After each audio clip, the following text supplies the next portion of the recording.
Warning: some contents may be disturbing. Viewer discretion is advised.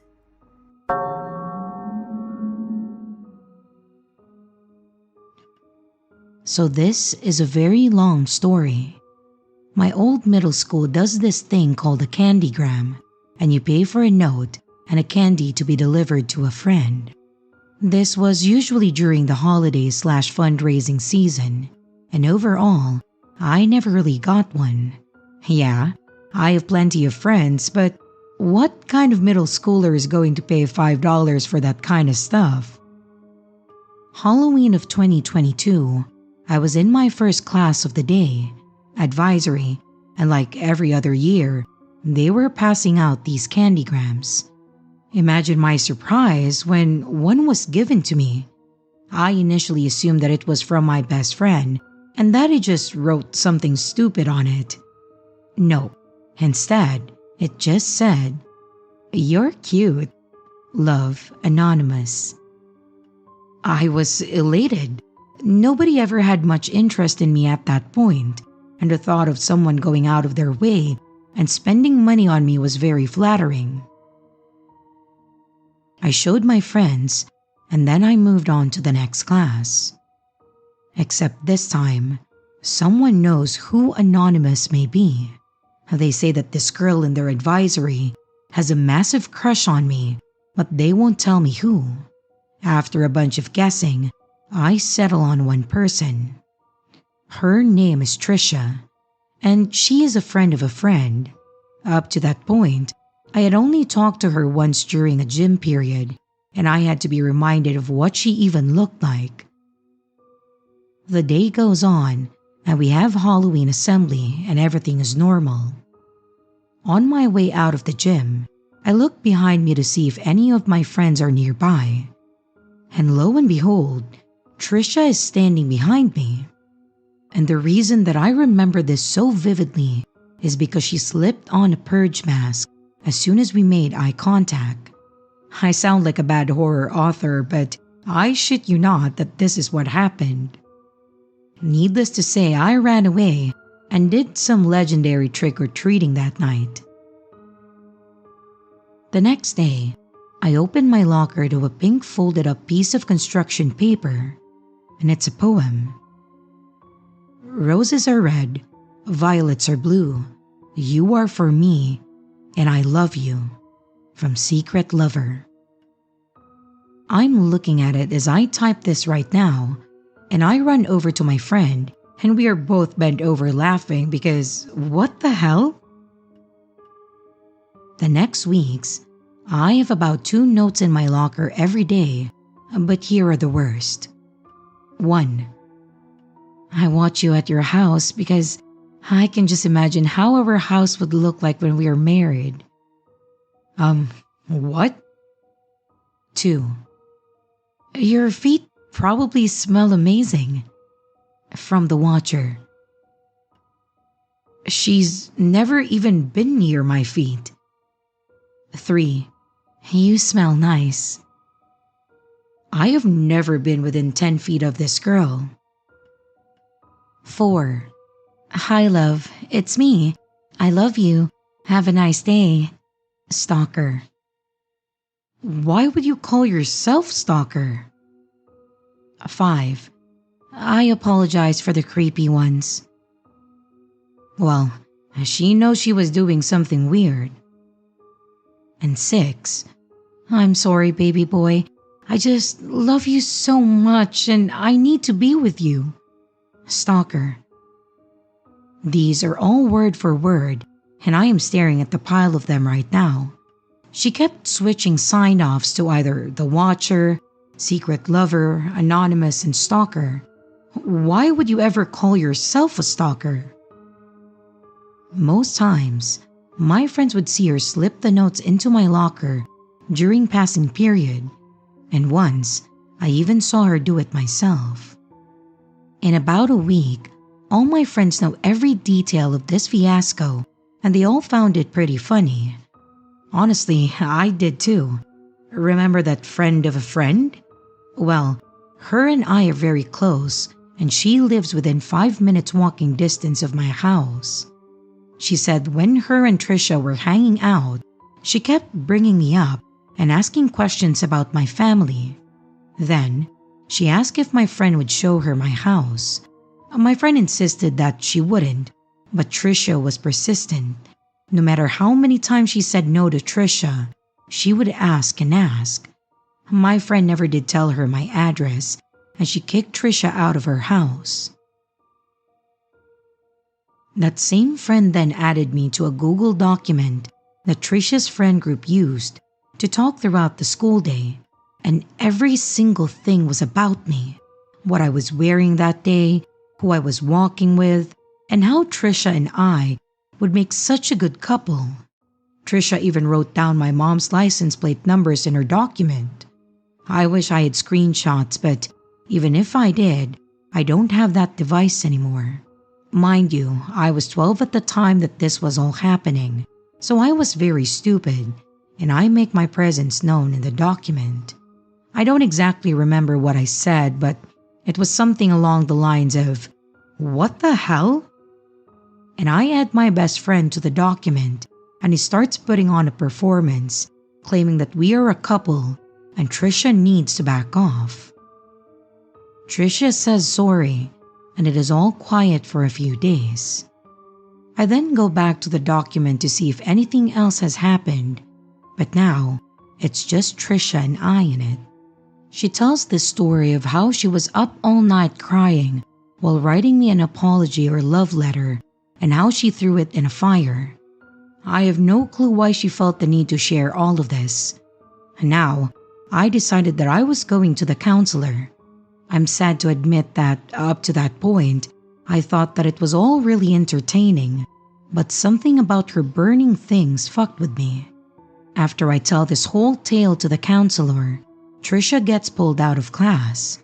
But guess what? They didn't delete the document. I'm still baffled that all she got was a reprimand, but was still left with a way to contact me. She says a bunch of weird shit that I have blocked out at this point, but I remember her saying that when they said my name during her getting in trouble, if you can even call it that, she had a huge pit in her stomach. Needless to say, I removed myself from that document and I didn't give her any more attention. Mind you, throughout this whole thing, I have never spoken to her in person. She continued to stare at me during lunch the rest of that year and ask people really weird questions about me, but thankfully that has stopped now that we are in high school. I occasionally see her in the halls, and I just walk as quickly as I can past her. So Trisha, let's not meet again.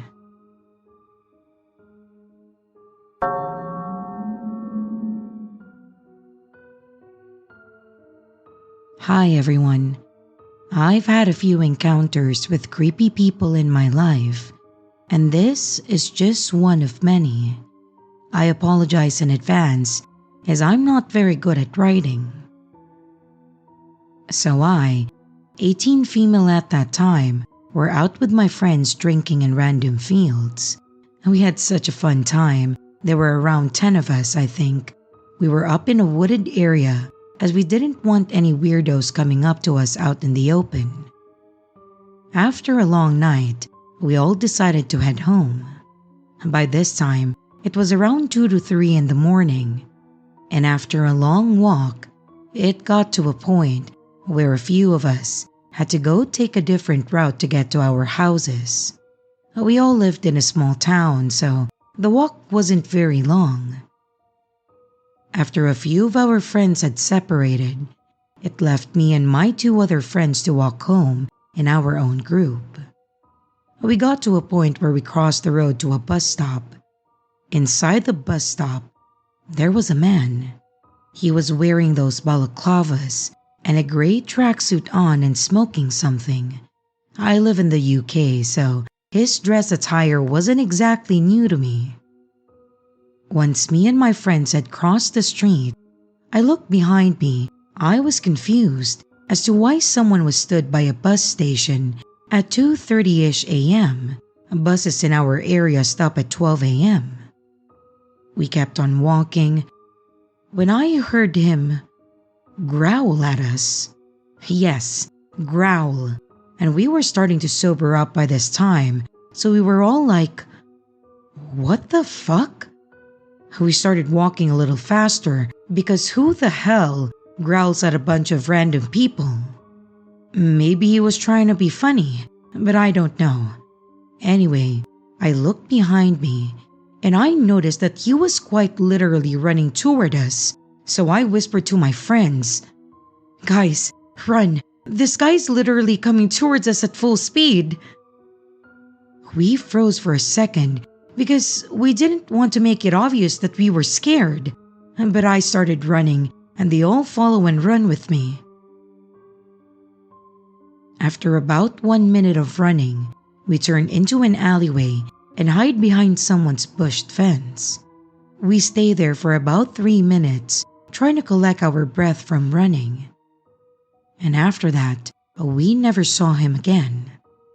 Maybe he lost track of us? Who knows? Either way, it was definitely creepy and really just weird. I don't know what we should have done or if we made the right decision to run like that. But like I said, this isn't the first time that I've experienced being chased at late hours of the night.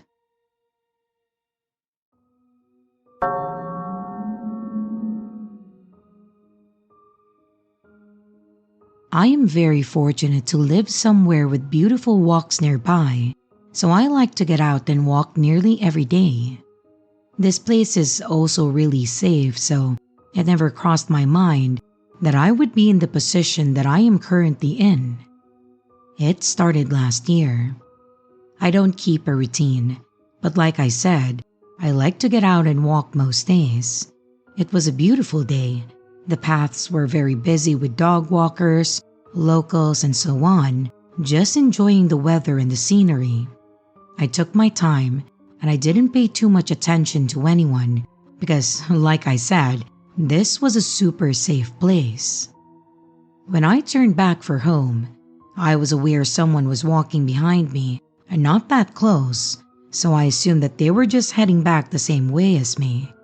That's not unusual, it's a very popular path.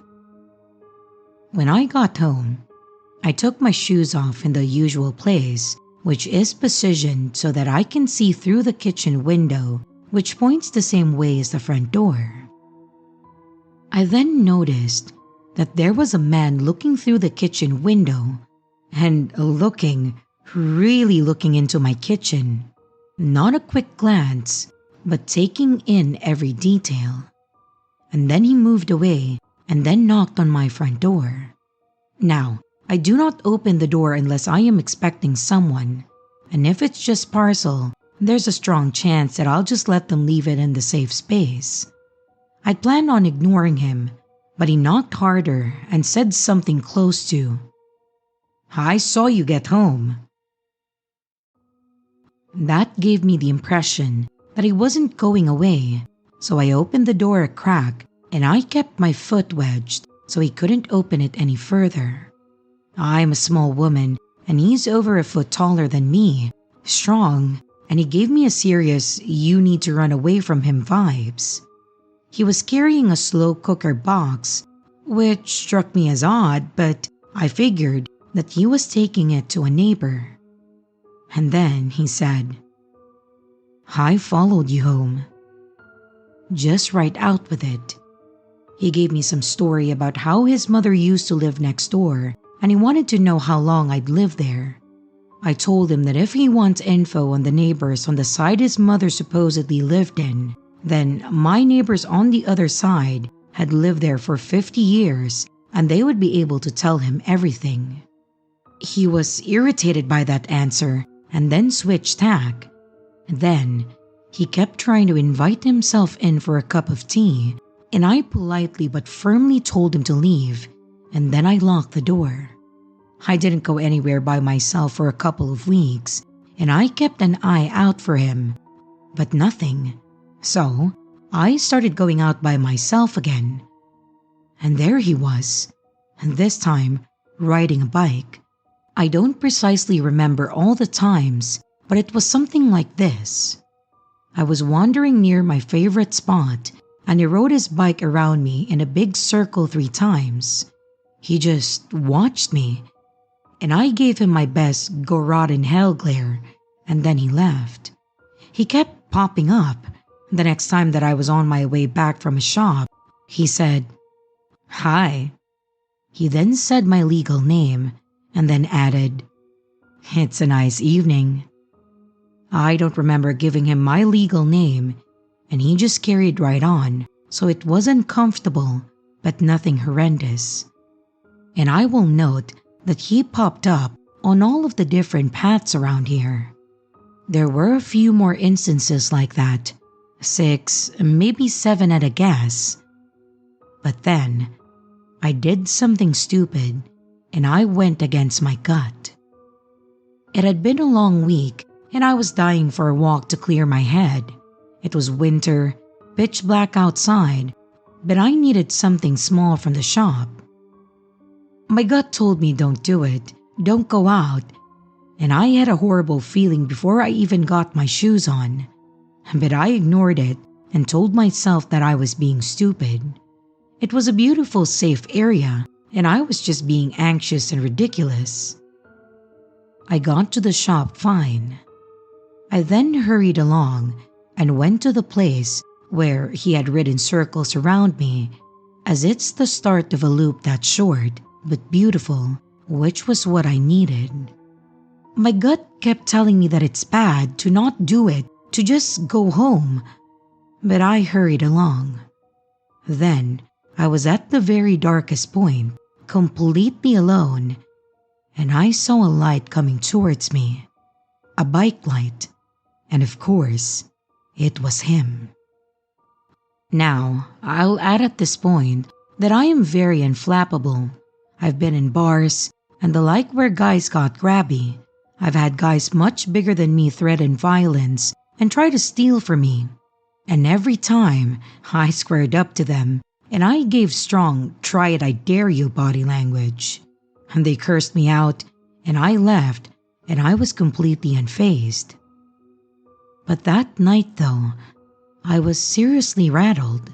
The vibes coming off this guy are bad, really bad, so I was cornered, nowhere to go but just to finish the loop. He rode around me and settled in to ride next to me, where he mentioned my address, my legal name, my pets, and gave me some history of his life before he started pushing how lonely he was. So very lonely. Won't I be his friend? He really, really wants me to go to his for a cup of tea. And then he casually mentioned how he'd watch me take my rubbish to the bins, which was something that I'd missed. I don't know how I didn't see him, but I didn't. I told him that my husband was expecting me home, but he didn't believe that I had a husband. I was polite with minimal responses until he gave up and then rode off, clearly irritated. I was really rattled. I rushed home and told my husband, who was surprised that it had bothered me so much because of the other stuff that I mentioned above. He witnessed a lot of that and saw how unfazed I was. We agreed that I wasn't going anywhere alone anymore. That was a few months ago. I said to my husband last week that now it's been a while and the paths are getting super busy again, that it might be safe for me to walk alone at the peak busy period. Then a few days ago, we were sitting on a bench, enjoying the scenery, when I felt this guy rock up. He stood about 20 feet away and just stared at us for a good 5 minutes. We didn't acknowledge him. We felt it was better that way. I should note that my husband's around 6'2", and he looks rough and ready for a brawl. He would take down anyone who worried me without a second thought, so I'm really lucky like that. But obviously, we don't want to start a fight out of nowhere in public. We're not stupid. When the stalker guy rode off, my husband said to me that he understood what I had been talking about. The vibes from stalker guy are seriously creepy, and they set my husband on edge. So that's how I returned to never leaving home alone again. And there's nothing that I can do about it because the police aren't going to act on, okay, but he seriously creeps me out. And my husband's not going to risk legal action against him by getting into a fight.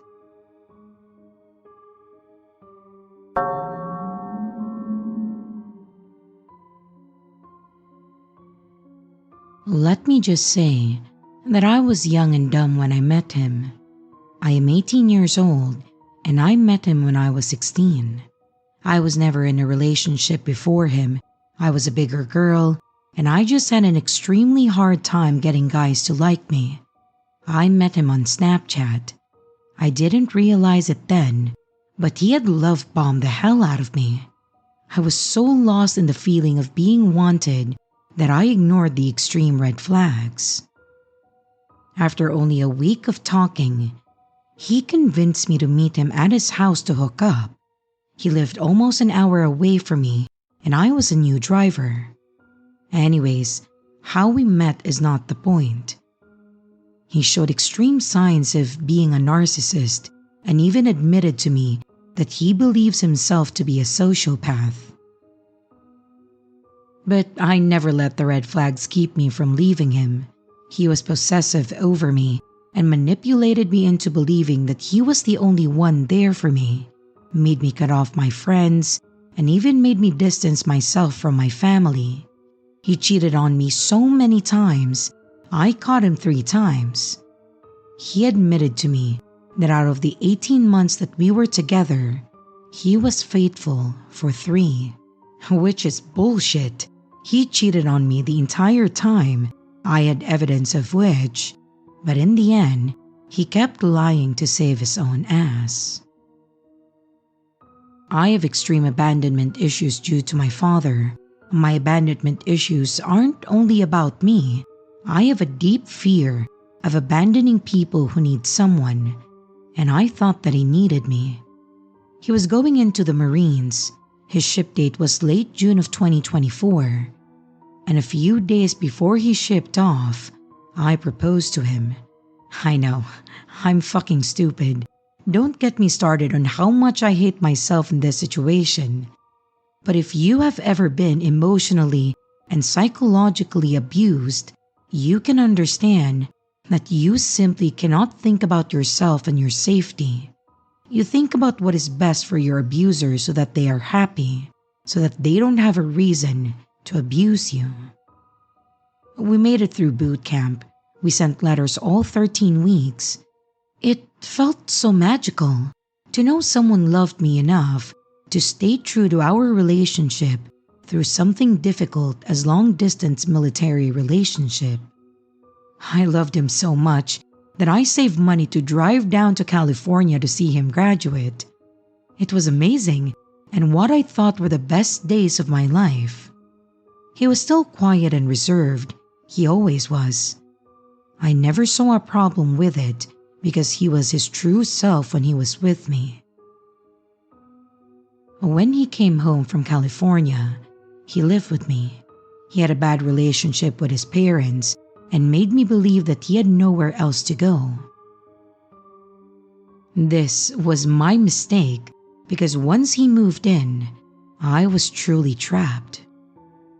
He did RA late August to late October. He shipped back off to California for his schooling and so started our long distance again. One morning in March of this year, I woke up and checked my phone, and if you have ever been cheated on and stayed, you just become paranoid. He had 2 Instagram accounts, one of which he blocked me on, so I created another Instagram account so that I can watch his followers and his posts. He started following more and more women. On that day, he had posted on his main account a story that was hidden from me. He posted a joke about cheating on your dumb girlfriend. You don't joke about shit that you have done. So again, I sent him a message explaining just how unfucking funny it was and how he knows how much that shit traumatized me. Afterwards, I was done. I messaged girls he followed on his other account and learned he was on dating apps. And after that, it was the end of us. There was 3 days of us communicating. On April 2nd, I took his belongings to his parents' house and I blocked him, and I told him to never contact me again. Everything was silent for a few weeks. I was healing. This man abused me for almost 2 years. He made me believe so many nasty things about myself and my family. I would go into more details, but at this point, this shit is just a novel. One night in late April, I got a text on my phone. Package arrived.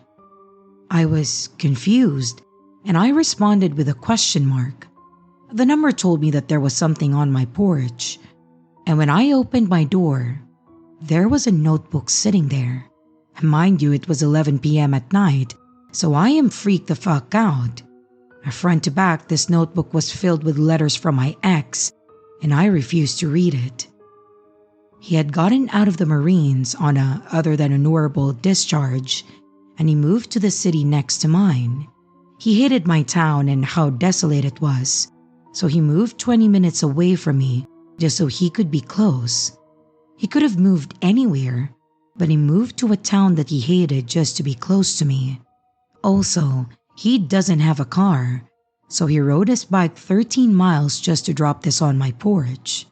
I gave the notebook to my parents and messaged the number back to never contact me again and to never come near my house, or else I would be calling the authorities, and then I blocked the number. And that night, I slept in my parents' bedroom and I cried so much. At 1:30 a.m., I got another message on my phone from a different number than before, saying, "Can you honestly tell me that you've enjoyed this past month?" It took this psycho 3 hours to have a new number and then start texting me again. I sent a very long nasty message describing just how great my life was without him and again told him not to contact me. I had to change my number, my garage code, and my front door code. And a few weeks later, I got 3 letters in the mail from him, all very possessive and nasty. One was also a suicide note, describing exactly how and why he killed himself. I called the city's dispatch and sent a wellness check. He was alive. He told the officer that he was just upset. I had done a lot to try to get him into some sort of mental care, but he refused time and time again. I told the officer to tell him directly that if he contacted me again in any way, that I would be filing for a stalking and harassment report. And lo and behold, a week or so later, I get a message on Facebook from a very, very fake account. All of its posts and information were clear indicators that it was him. Unfortunately, I had to read that notebook that he left on my porch. And holy fucking shit, when I say he is crazy, he is fucking crazy. In the notebook, he admitted to lying to me about attempting suicide, lied to me about being hospitalized, and lied to me about going into psych. He said that it was better for me to believe us breaking up made him suicidal. He also admitted to a lot of illegal activity, and that he cheated on every single girl that he was with. The whole notebook traumatized me even more, and I went to the police station and filed a report. 2 days after I filed the report, I got more letters in the mail from him. One admitted to him watching me from a hill outside my house, and the other was him trying to return our engagement rings that I left with his belongings. He told me that it was smart to change my phone number, but that I could not change my address, so he would keep sending me letters until he won me over again. The last 2 letters were sent from a different state. That means he moved away, and I am very happy that I don't have to worry about my physical safety anymore. But every week, I get more and more letters. He's obsessed with me, and I simply don't understand why. He cheated because some part of his brain wasn't satisfied with me, and now that he's without me, he's literally going crazy. I never want to see that man again. I am terrified of him. I still look over my shoulder, thinking that he will be there even though he moved. Every time that I get a call or text from a random number, I think that it's him, and I panic, even though I changed my phone number. I have nightmares of him. He mentally fucked me up so bad, and I can only realize that now that he's gone. I do hope that he stops sending me letters, or that he goes to jail. This will happen to another girl if he is not punished, and I want justice for myself, but I also want to protect that future girl. I truly, truly hate him, and I wish the worst for him.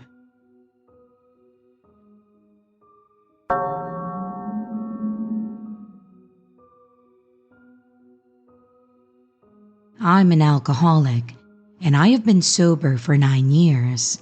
That is, without a doubt, my proudest accomplishment. I started getting help during my sophomore year of high school, and looking back, I am so grateful for the timing. If I had hit rock bottom later, things would have only gotten worse.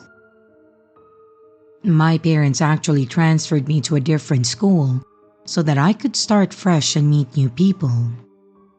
By the time that I turned 18, a few months before graduation, I had already been sober for over 2 years. That was around the time that I started aging out of most teen recovery programs. A lot of counselors that I worked with only focused on youth cases, so I had to start finding adult support groups. I grew up in LA, but not the touristy part. My neighborhood had liquor stores every few blocks and corner shops with thick plexiglass windows. Alcoholism was really common and normalized. So once the teen programs ended for me, I started going to early morning AA meetings on Tuesdays and Thursdays. They were held in a small church near my school. I didn't have first period on those days, so it worked out perfectly. And after the meetings, I would usually stay for a couple extra minutes just to write in my journal or just sit in quiet. One morning, this guy stayed after the meeting and asked me what I was writing. I told him that I was journaling. He said he liked the idea and he wanted to try it himself. And after that, he started sitting next to me at every meeting. We would talk a bit afterward. He did seem normal and he was about my age. He knew that I was about to graduate and asked if I planned to keep coming to that group during the summer. I told him that I was not sure yet. I had just gotten a job across town and I was looking into meetings closer to where I would be working. And I could tell that he did not love that answer. Sometimes, you can just see disappointment on people's face. I used to talk a lot in those meetings. I did not go just to sit in silence, but I brought energy into that room. I like to think that I helped people feel a little better. I think he felt that too, and I think that is why he did not want me to leave. People have told me that I talk too much. So maybe I'm just flattering myself and everyone else wanted me to be quiet, but I like to think that I was making a difference.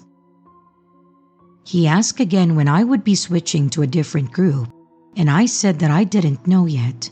I told him that I planned to keep coming through the end of the school year though. I do not remember if I ever told him the name of my school, but I always wore royal blue and gold. He knew that I went to a school nearby and just around the corner from the church, so it would not have been hard to figure it out. Then, in the last 2 weeks of senior year, everything got wild.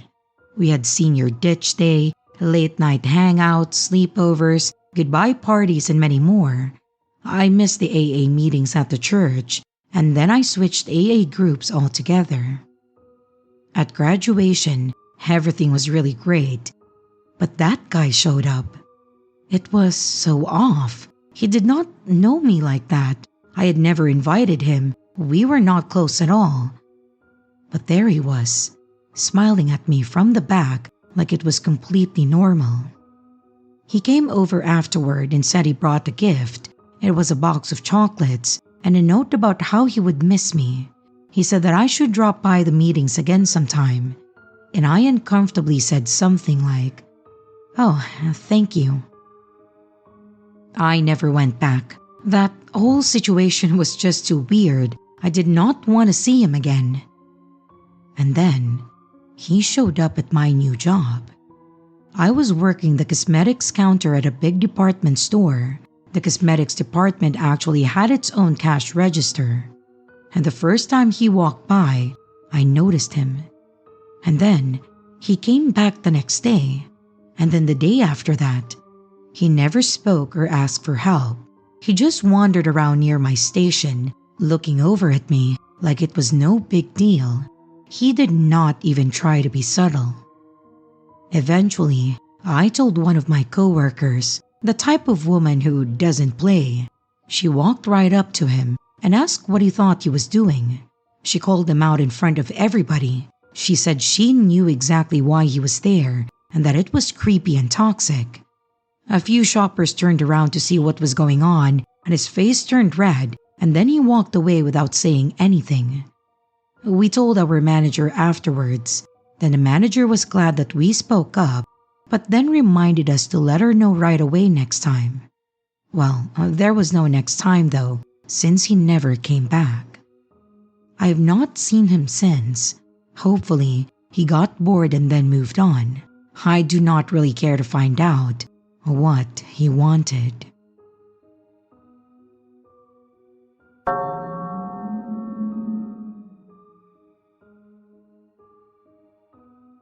I was in my 20s at that time, young and full of ambition. At that time, I was a raging alcoholic and drug addict.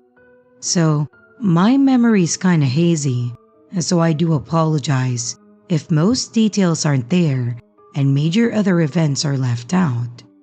But I've been sober for almost a year now. Anyways, I moved to Salt Lake City, Utah from Arizona, and I had gotten a job as a service tech. One of these jobs that I went on was adding devices for equipments on a string of gas stations, starting from St. George and slowly working my way up to the state of Salt Lake City, hitting every store that was needing devices. I cannot remember exactly where I was for the life of me. Somewhere between Richfield and another town, one of those small towns in between. I had finished the store late at about 10 to 11 p.m. or so, and I wanted to go to the next town over so I can continue my work in the morning rather than drive 2 hours in the morning.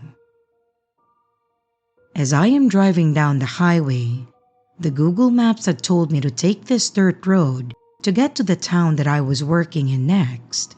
Hesitant on why this was a route, I turned left into it.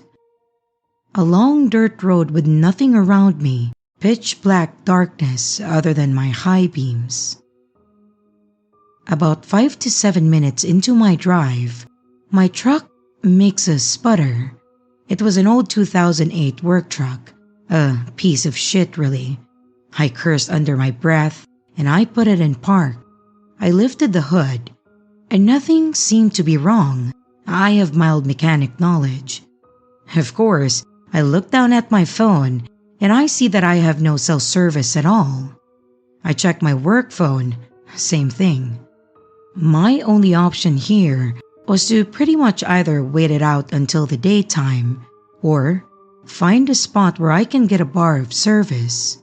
So I took option 2. Also, I usually carry firearms, but in this trip, I had forgotten to bring it with me. Wielding a 10-inch pipe wrench and a Milwaukee flashlight, I walked into the desert determined to be rescued from the dark abyss. I'd like to add that this road was barely paved. I mean, you would not even take a truck on this unless you had to, or it led to a specific point. I wouldn't even call it a road, more of a trail. Brush and trees lined up the trail like a natural wall. I am not anxious or get scared very easily. I grew up in Arizona, so I was pretty used to the dark, quiet desert. But every step further from the truck made me feel more tense. I walked for about 10 minutes until I heard laughing. Kind of muffled laughing, something you would hear out of a kid's show, right behind me, so I swung around quickly. Nothing. My boots are sinking into the mounds of sand as I quickly just keep pushing forward. My heart is beating out of my chest like a ticking time bomb, and I hear it again, but closer, louder, like if it was 4 to 5 feet from me. I am fully sprinting into the desert brush and sand now, eyes darting like lasers around for somewhere to hide. I do not believe in paranormal or aliens or anything like that.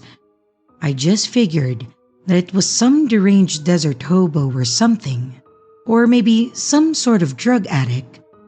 The adrenaline was coursing through me. I hid behind a rock that was nearby. I crouched down on my right knee, and it was hurting because of all the rocks on the ground, but I didn't care. I needed to hide. The rocks was one of those 3-foot-ish mound rocks. The moon was shining bright so I can see some things. And as I am scanning the desert, I see silhouettes of 2 people running. I can barely make them out, but my eyes had then adjusted to the dark abyss.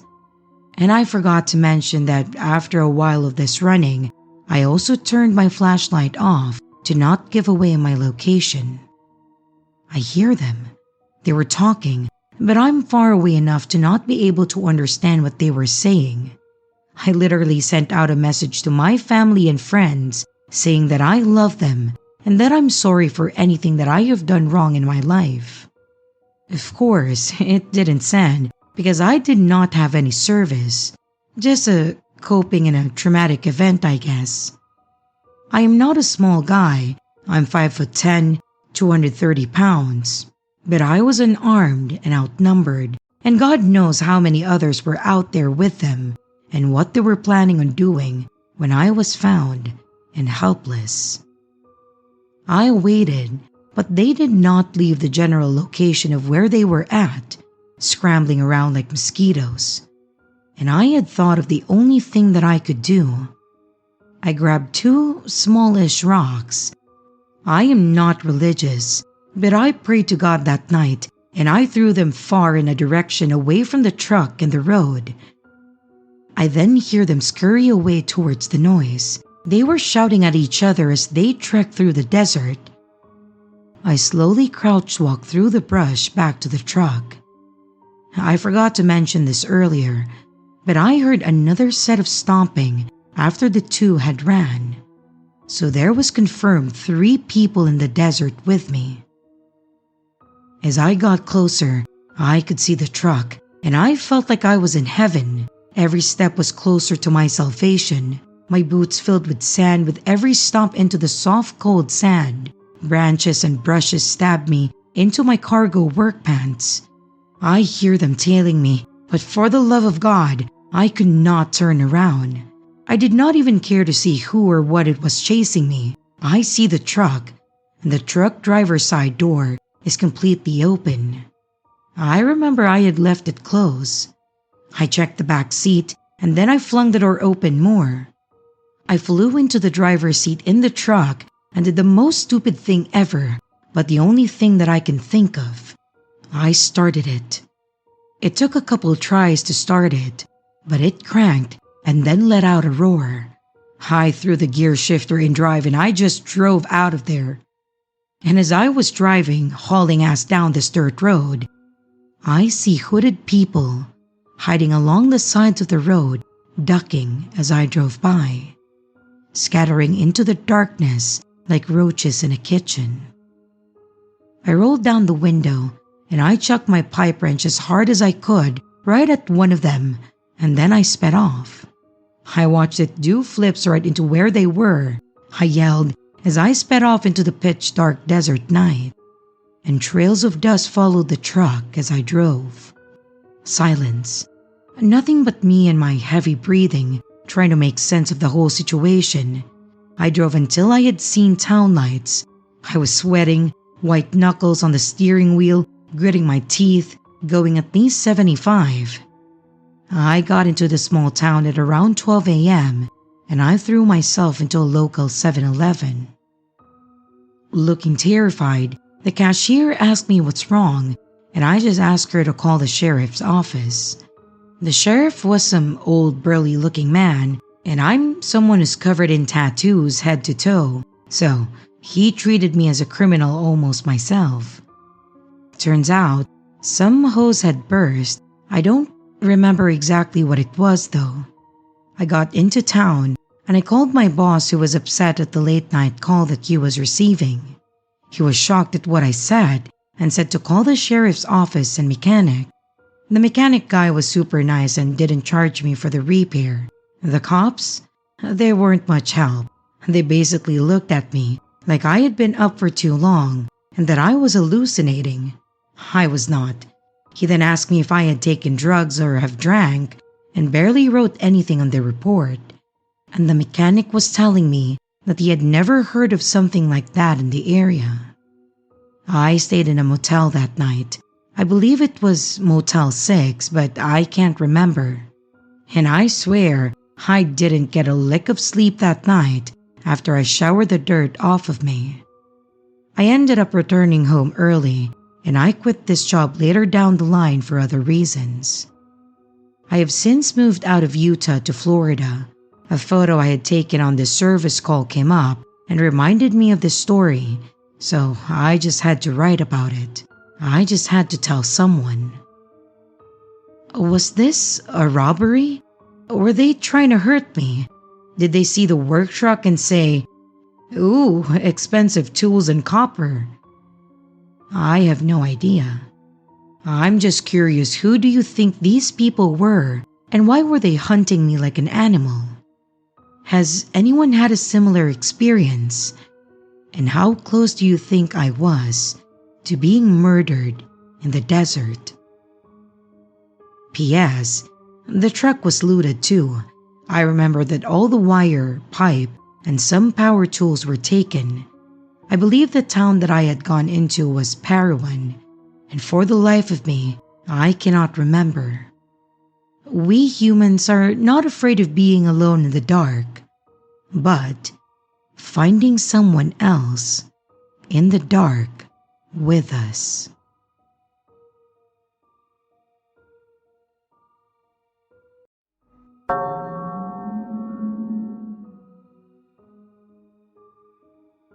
So this happened to me a few years ago.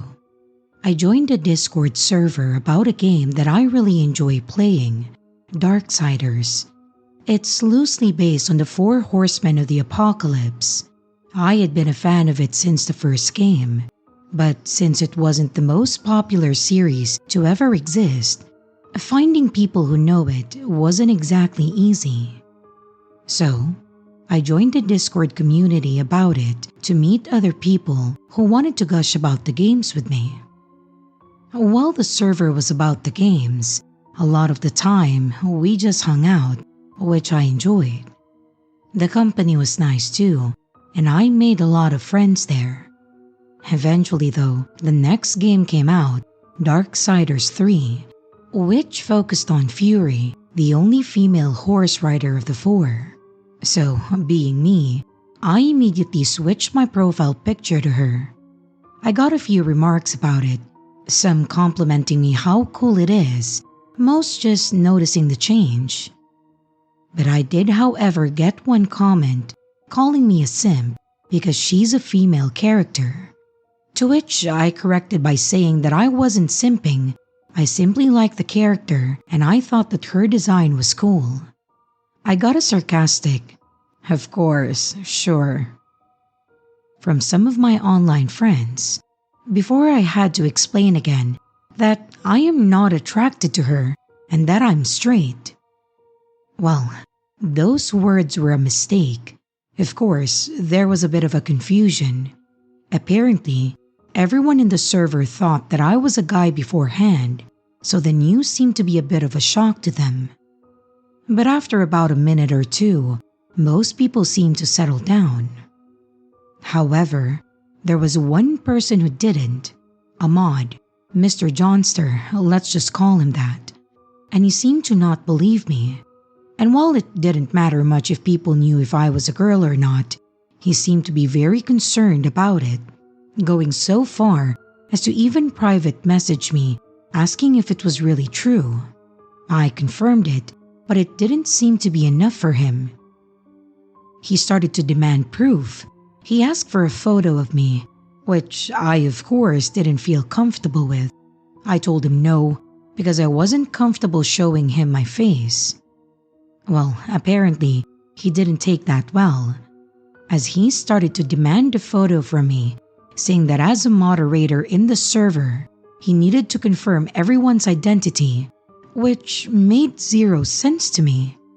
But he insisted that I send him a picture. I stood my ground, only to be berated for not following the rules of the server. And just to mention, there were absolutely no rules saying that you need to show your face to anyone. And then he said that he was going to kick me if I didn't comply. I told him to go fuck himself since he was being very rude, and then I blocked him. Within the minute, I was kicked from the server, and when I tried to rejoin, I could see that I was actually banned and not just kicked.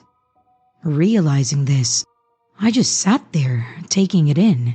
I had made so many friends in that server, I didn't want to lose them. So, I reached out. Luckily, I had added a few people in that server, including the server owner, Radical Potato Man. I then sent him a private message telling him what happened, providing screenshots of everything and then pleading my case. And after I explained everything to him, to say that he was upset would be an understatement. I was added back into the server and I was asked to join a voice call. And after a few minutes, Potato Man and Johnster also joined. I felt nervous being in a call with Johnster after everything that happened, but Potato Man said to mute and just listen.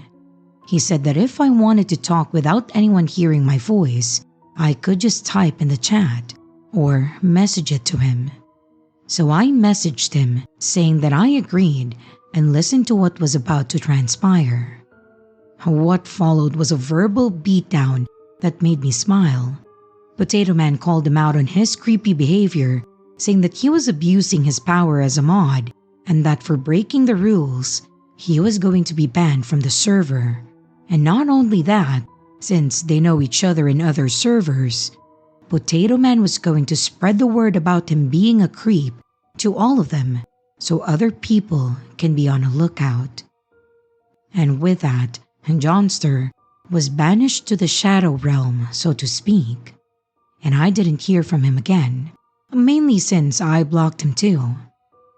I guess that's why it's good to always be kind to others and to make friends. Otherwise, I'm not sure if I would have ever been added back to the server or not. But I'm just glad that I found my little happy place again online.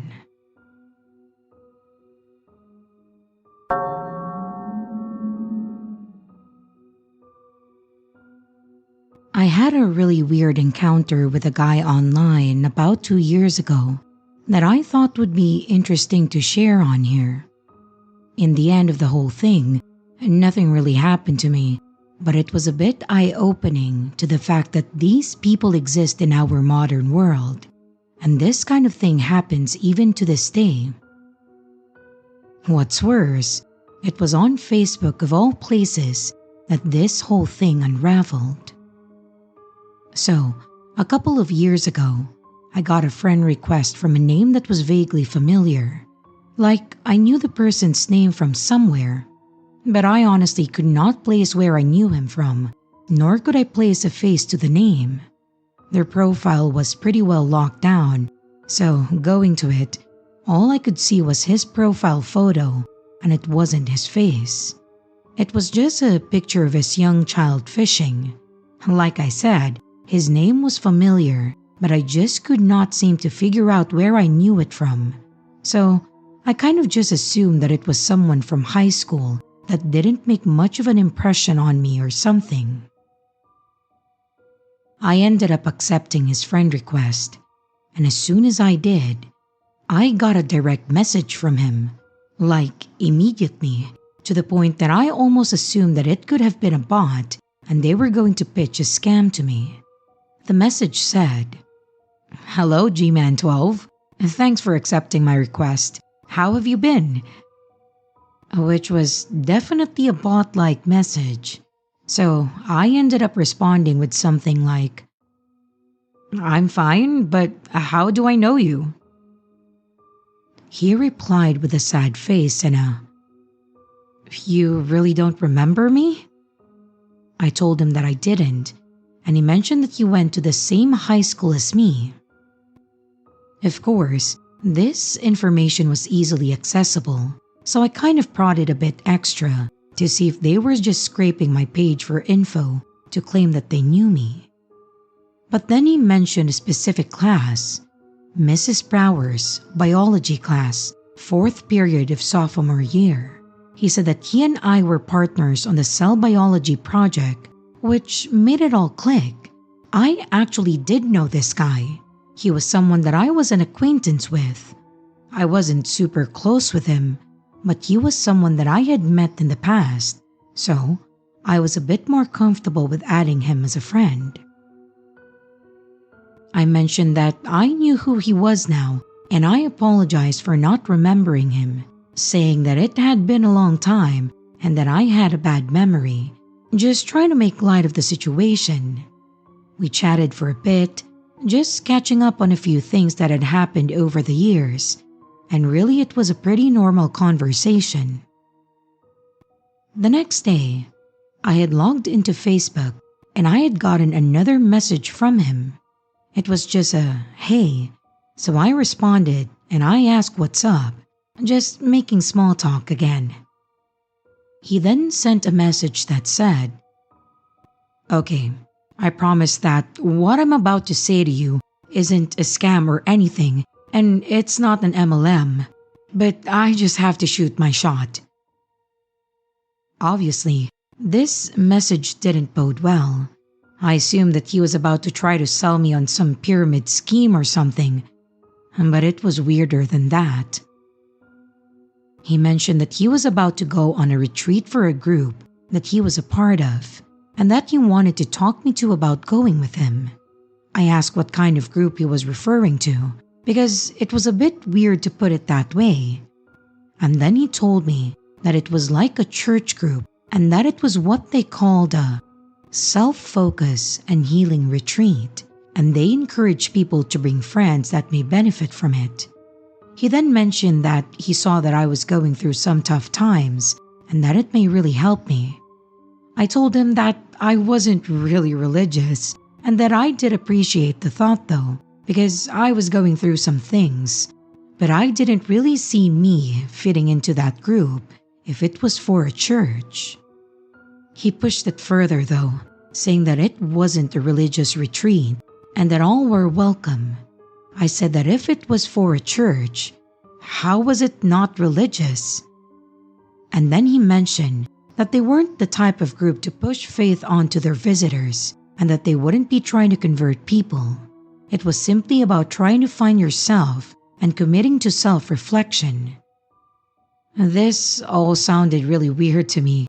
An event called a self-focus and healing retreat for a church group that wasn't faith-based or religious in nature? I was definitely curious, so I asked him if he could give me any information on his church, expecting something like a website or something. He then told me that he could actually get me in one of their sessions, which was, again, a weird word to use. I asked if it was an in-person thing, trying to get out of it, and then he mentioned that, thanks to COVID guidelines, they had moved their normal sessions to be online and through Zoom calls. I relented, and I said that I would sit in on the next one and see what it was all about. It was an hour of my time on a Tuesday, so it wasn't a big deal to me in the end. The minute that Zoom call started, I knew that this was way more than just a little church get-together. When the session started, there was a group of like 10 men that walked into the camera's focus, and they were all wearing white robes and masks, and not like a certain group that one may associate with this kind of dress. They were actually masked and not hoods. They covered the entirety of the men's faces with holes only cut out for their eyes. The 10 men started chanting and stepped in unison to create a circle on the stage. And after about 5 minutes of chanting, they formed a line and stared straight into the camera. No joke, the entire line of men started to undress, like stripping down from their robes down to literally nothing except their mask. I have never clicked off a call so damn fast. This was a cult. This guy was trying to recruit me to some kind of cult, and apparently they needed to be naked to do whatever they did during their weekly meetings. I'll give them credit for taking it online to be considerate of those that may not be able to make it in person. But yeah, that is not for me.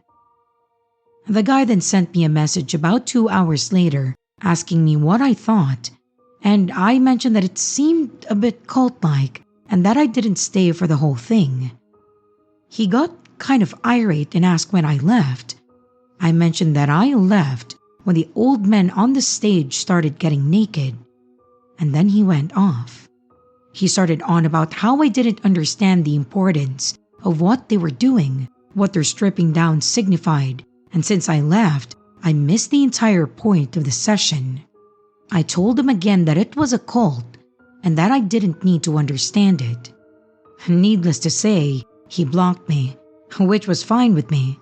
I wasn't really interested in all of this because yeah, cults aren't my thing. Well, that's the strangest thing that I have ever dealt with online, and I'm kind of glad that I haven't gotten a message from him again about all of this.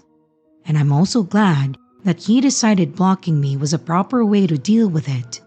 And if I'm being completely honest, I almost wish that it was just a pyramid scheme.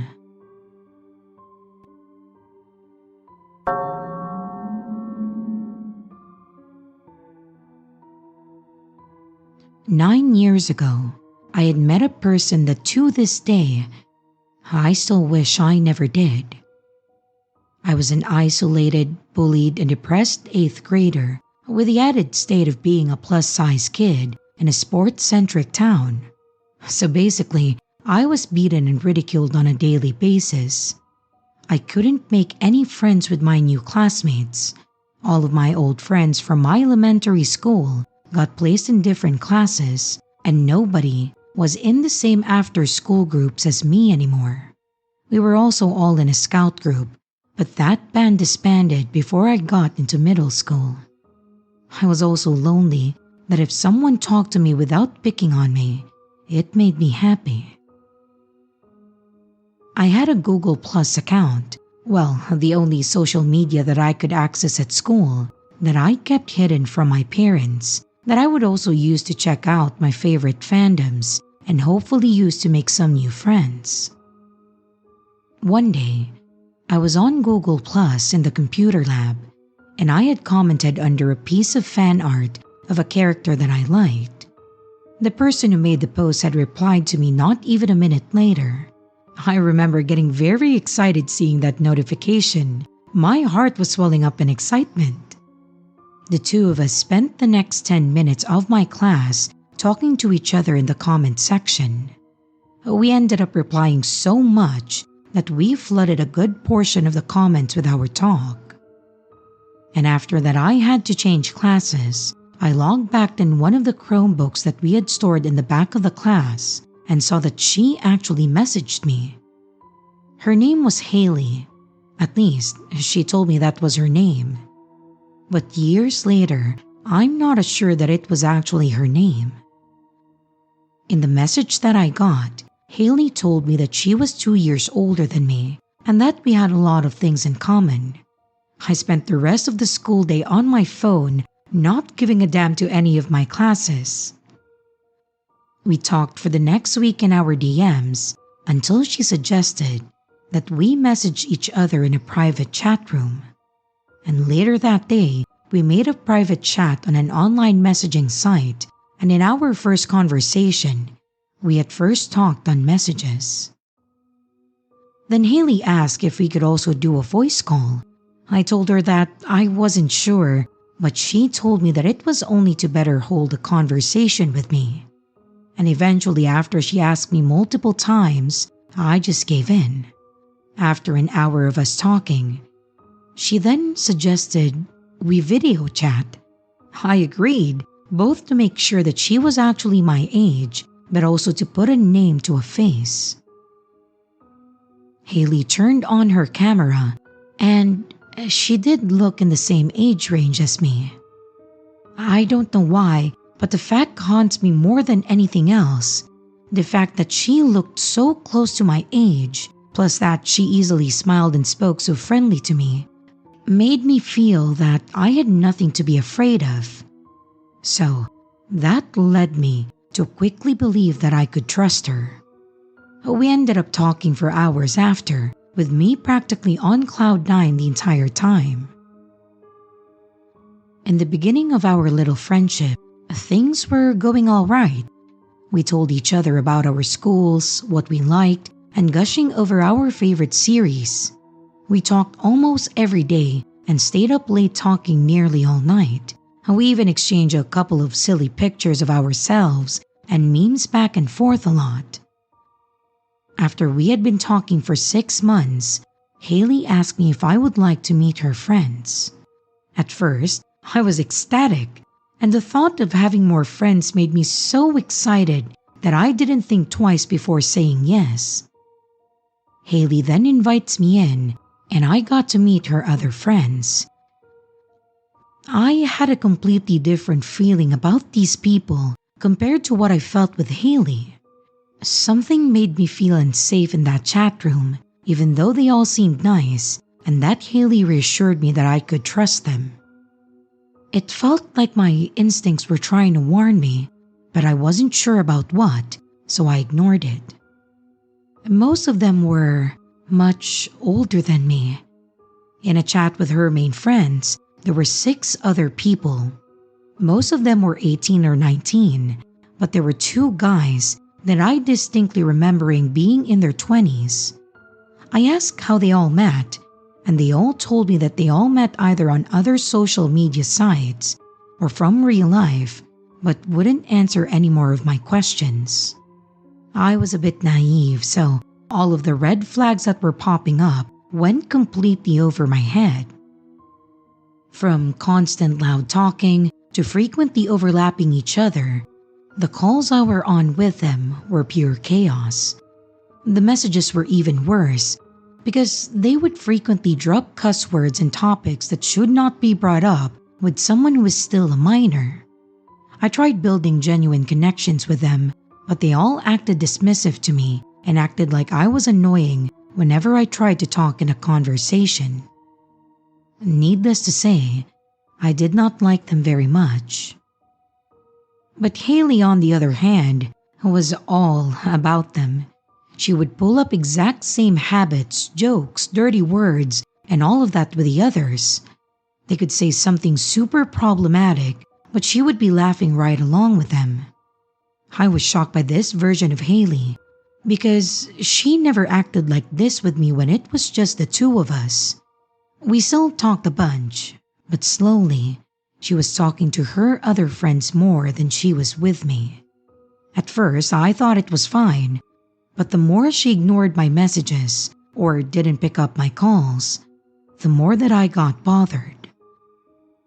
When I called to confront Haley about blowing me off, she went ballistic on me, saying that I was being selfish and that I didn't want her to talk to her other friends because I was jealous. I explained that that wasn't true, but she wouldn't listen and then hung up on me. Haley then ghosted me for almost a month, leaving me worried and upset over what happened. When she started talking to me again, I was so emotionally distraught and I was crying on our first call and apologizing for what I said the last time that we talked. She told me that it was fine, that she just needed some time alone and that she would talk to me a bit more. And indeed, she did, although not what I thought she would. Haley began to tell me that she had depression and that was the reason that she wouldn't talk to me for a month. I didn't judge her about it and said whatever she needed to talk about that she could come to me. This led to her trauma dumping on me nearly every day, talking about how shitty her home life was and how bad her relationship was with her mom and how much she hated herself. And I was there to offer an ear and some kind words whenever Haley called or messaged me about it. This quickly became part of our routine. Almost daily, in the middle of us having any kind of conversation, she would begin complaining about anything happening during her day. If not that, it would be about how ugly she thought she was, or how much her life sucked, and how she wanted to end things. The last one freaked me out the most. I was worried about her because we lived in different states, and I couldn't help her in person. Every time she would become self-deprecating, I would say otherwise, giving her compliments and word of affirmation for so long that my throat ached and felt raw. And then, just as fast as she would bring it up, she dropped that conversation and we talked like we were before. Haley also began calling for long periods of time and messaging me late into the night. Phone calls would stretch for hours at a time and her texts would come in until 3 or 4 in the morning. The thing was, it was mainly her talking now. Every phone call, she would take over the conversation. If I didn't message her back quickly enough, she would spam multiple texts back to back, faster than I can even read them. I would try to end them myself, but every time I would try, Haley would chastise me for wanting to leave our conversation when not long ago, I wanted to have her attention. She basically guilt-tripped me back into talking to her, and it worked. Even if I had lost interest in our talks or didn't want her to message me during class, I would still let her talk and reply. At least I still had her attention and she still wanted to talk to me. This all went on in a cycle for 2 years, and it left me feeling more anxious and exhausted than anything else ever did. It felt like we had nothing in common anymore, and she either ghosted me for a week or spends the entire weekend texting me nonstop. The topics of her self-worth have also gotten worse. They escalated to her messaging me goodbye or I can't live like this anymore, without responding to any of my following messages or calls. Alongside of that, she would send me pictures of her marking herself, telling me about how it felt to do it. The sight of those messages would send me into panic attacks, and every time that I would panic and message her after, I would be sent into tears. And not only that, the group chat with her other friends got worse. Arguments broke out frequently, drama and gossip spread like an oil spill, and it led to people being blocked and unblocked almost every few days. I hated talking to them. They began ganging up on me in the messages, and Haley was often the first one to make rude jokes about me, and they would all laugh at it. I began getting sick of it. I would stop messaging and calling both Haley and her friends, despite her begging me to. One late night, while the group was in an argument over text, I just hit my breaking point. I was tired of all the drama and them treating me like shit all the time. So, I messaged the group chat that I had enough of them and privately messaged Haley, that I needed a break. Then I left both chat rooms, blocked everyone that I talked to, deleting my messaging account, and deleted the site from my computer's history. And once it was all over, I felt like I have been freed from some kind of prison, and all I could do was cry in relief and euphoria over the whole thing being over. I later found out that all of the pictures that Haley had sent me were all stock images and photoshopped. I also found out from a bit of digging through her background that a lot of things didn't add up. I learned that she was actually a lot older than what she originally told me, at least 6 years older than me, meaning that when we first met when I was 14, she was about 20 years old. Many things from our interaction still haunt me, especially the picture of her marks and her scathing self-deprecating messages. For almost 3 months, I would have nightmares about Haley getting back in contact with me and what she would say or do to me. I have many better friends now, and I am absolutely certain that I will never have to hear from Haley again. But sometimes, I still wonder who that woman really was and what was it about me that she was interested in. Hopefully, I won't ever find out. For clarification, the pictures she would send me when we would message each other were all pictures of her friends and family and places that she claimed to have been to and the items that she owned. A few weeks after I blocked Haley, I found them stored on my computer, and I got curious, so I reversed image searched the pictures that she sent me, and they were all stock photos. Every result that I found from her picture led back to a stock photo site, with the only difference between them being that she cropped out the logo of the site from the pictures. Basically, I was lied to a lot. So, to Haley, if you somehow ever find this story, let's not meet again.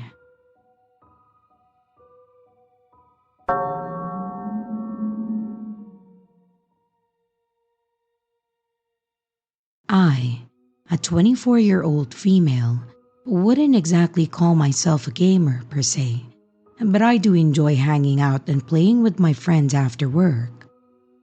During COVID times, when it was even harder to meet up in person, we mainly just played games online. A little secret about me is that I'm a huge fan of horror games, even though I'm a bit of a scaredy cat. So when a horror game called Phasmophobia came out, me and my friends all started playing it weekly. In the game, you need to have a microphone in order to properly play it. So, even though we were all in a Discord voice chat, we also could hear each other in the game's voice proximity function, which means that if our player characters were near each other, we could hear them. One day, after a particularly long and frustrating day at work, I hopped into the Discord server voice chat and I waited for my friends to join. While 2 of my guy friends joined in, my best friend Angie couldn't make it. Her boyfriend, one of the 2 guys in the VC, told us that she would join in an hour or so because she wasn't home yet. They lived together, so the heads up was noted, and we just decided to play a few games without her. While we were having fun, I teased the other guy friend about him dying. He then complained that I hid in the truck too much and that it was basically only the 2 of them doing the work. He made the bold claim that if there were 4 people instead of 3, that he would survive every single time. We both laughed, and Angie's boyfriend, let's call him Todd, said that it was just a skill issue. The whole thing turned into a little bet between them, and to prove their point, we queued an open room. An open room is a lobby where random people online can join.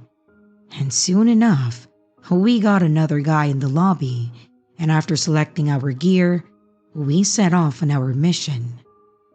The guy didn't seem to talk much, at least not at first. We just went on about our normal routine of looking for the spot on the map where the ghost would frequent. And that's when I heard it. It sounded like a moan, maybe a whimper. Thinking it was potentially the ghost with weird audio, I told the others in the Discord VC where it was. But when they got there and checked, they didn't find anything. So we went on looking, only for me to hear another moan along with some heavy breathing. That definitely wasn't the game, or at least not from the ghost. I looked around, and that's when I saw him. The random from before. His character was just standing there while I heard weird moaning coming from his mic. It was the proximity voice chat. The closer I got, the louder I heard it. Being obviously freaked out by this guy, I yelled, "What the fuck?" Only for him to moan louder. My friends who could only hear me from the Discord call, since they weren't close enough for the proximity chat, asked me what was going on. I, moving away from the creep, told them what was going on. But as I moved my character away, his one followed me, still moaning and panting. My friends, equally weirded out, ended the mission, and it kicked us back to the lobby, where when it loaded in, was filled with the sounds of this guy's grunting. Todd, who was the room owner, kicked the guy almost instantly, but it was still nonetheless uncomfortable. After a minute or two of decompressing and venting about what happened to each other, I got a Steam notification, a friend request. Checking it, it said that I recently played with this person in Phasmophobia. Well, it was the fastest decline and block that I have ever done in my life. We didn't play much after that, even when Angie got there. We just filled her in on what happened.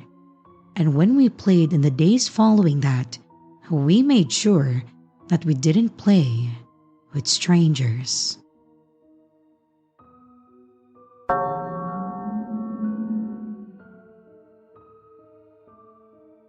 Way back when I was 15, maybe 16, I used to be a member of a medium-sized online forum that was designed for indie authors to just share their work, get feedback, or even win small prizes for little competitions that they held. I was actually one of the most active users on the forum because I was really giving being an author everything I had. I was putting a lot of effort into writing short stories for a collection. My whole situation started during one of the writing competitions that I mentioned. I don't recall the theme, I just remember that I was super confident that I could write a decent little story for it. And much to my surprise, I actually won the competition. The prize was a $20 Target gift card, so it wasn't like it was some big contest for a major prize. But to me, it was an amazing feeling knowing that I had won this writing contest where dozens of people had entered. The day that I won, I received a private message from one of the head mods to the forum. At that time, I only knew him as White Oak. And after a while, which I'll explain in a moment, I learned what his full legal name was. And that said, for the sake of the story, I'm just going to refer to him as White Oak. So, White Oak sent me a DM with a message saying, "Hi, congrats on winning our monthly writing competition. Your story was chosen by majority vote of the mod team, and as such, you've won a gift card. I just need to know where to send it and who to send it to, and I'll get it in the mail right away." Being a super excited 16-year-old girl that was feeling like they had just won the world, I responded with my first and last name as well as my home address, and at no point did I pause and think that maybe I should have asked my parents or not sent this person my home address because I thought this was going to be a professional trade-off. I won a contest and I was getting a prize. After I sent it in, He told me that he would get the card in the mail here as soon as possible, and once again told me that my story was perfectly written and just really talked up my prose. I was elated that someone that was so important was giving me attention. He was important to me at least, because he was a big shot on the forum. I thanked him and we had an informal conversation, and that was pretty much where I thought it was going to end. I thought it was going to be just him complimenting my work and me thanking him. Of course, that's not where it ended. About a week later, I hadn't received any word on the gift card or whether or not it was on the way. And while I didn't want to be pushy, I decided to send White Oak a message to just ask if he had sent it yet, as I was excited to get it. He messaged me back pretty much right away and said that he was going to send it in the next day or two, but that he hadn't yet. I just thanked him again, and I just mentioned that I was still excited about the whole thing. After a few minutes of not getting a message back, I thought that that was the end of the conversation again.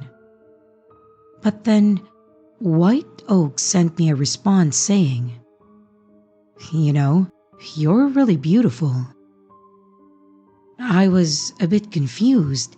He had no way of knowing what I looked like.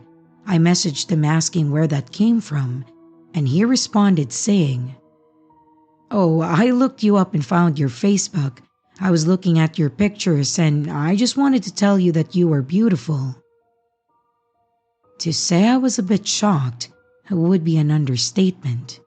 I responded by saying, I didn't expect you to look me up."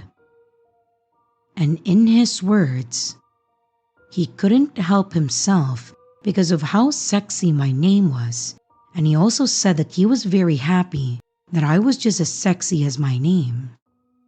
At this point, I knew that he was going to keep going with it, so I figured that I would shut him down and just tell him that I was only 16 and that he should probably move on. He then tells me that, again in his words, preferred girls my age because they were less likely to fight back. I was mortified by this comment. I didn't respond to this message, and I figured that I would move on instead and it would just go away. Unfortunately, on this forum, there was no method of blocking people or ignoring them, which was either a major designed oversight for the page or done maliciously based on what happened later. So, because of that, I had no way to stop him from messaging me, and he did keep messaging me. He would send me a message daily telling me how much he loved me. He would send me random messages asking me to send him naked pictures of myself. He would send me messages telling me all about the things that he was doing to himself while thinking of me and while he was creeping through my Facebook.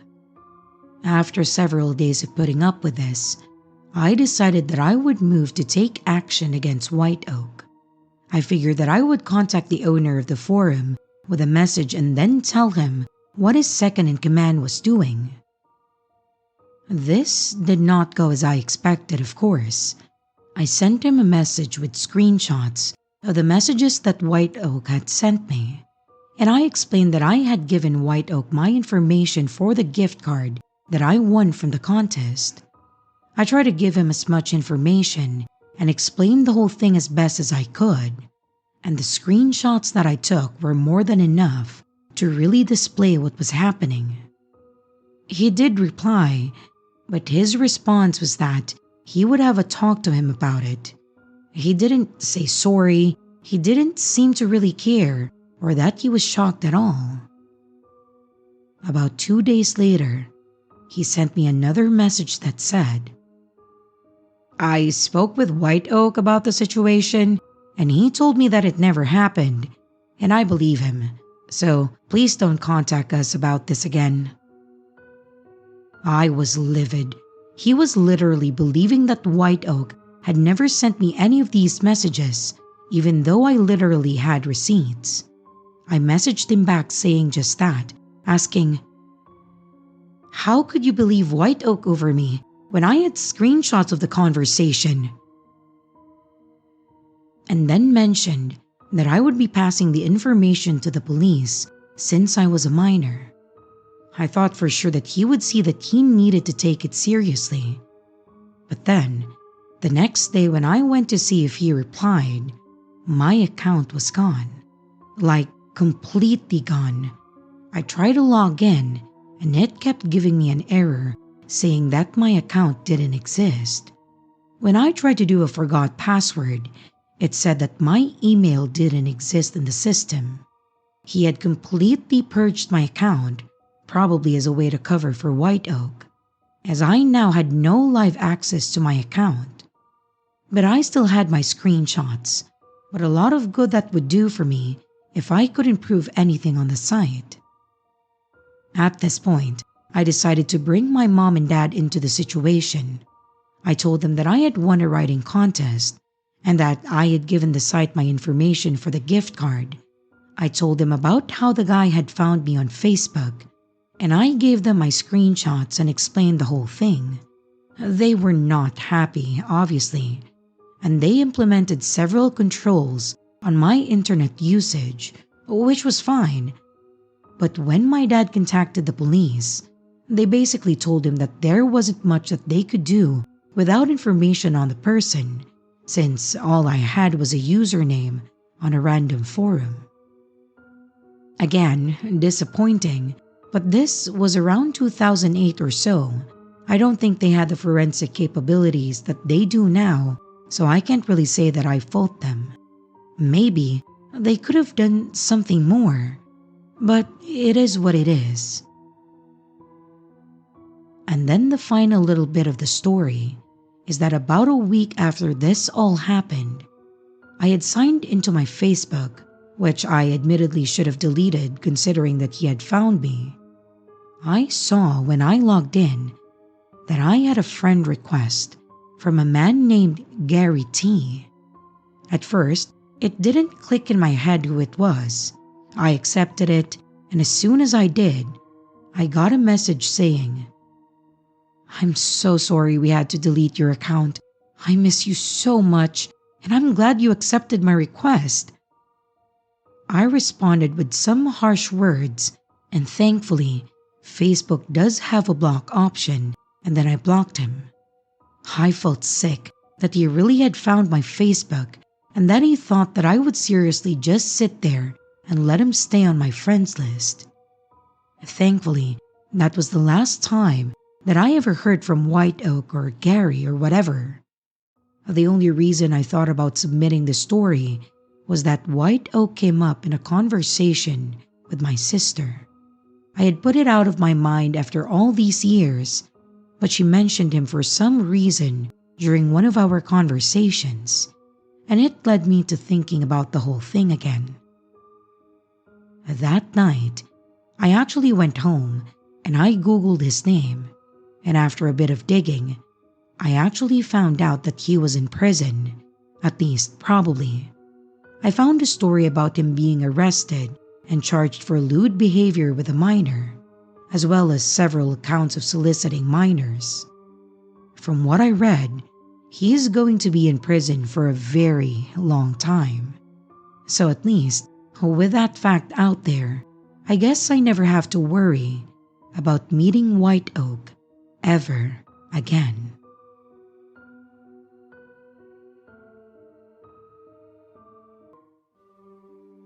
Hey everyone, this is your creepy sister. Thank you so much for watching the video. I do hope you enjoyed it. Also, don't forget to leave a like and a comment. It really helps the channel out. A big shout out to both my channel members and Patreon members. Thank you so much for taking your support to the next level. You guys are great. And again, to everyone, stay scared because your fear feeds me.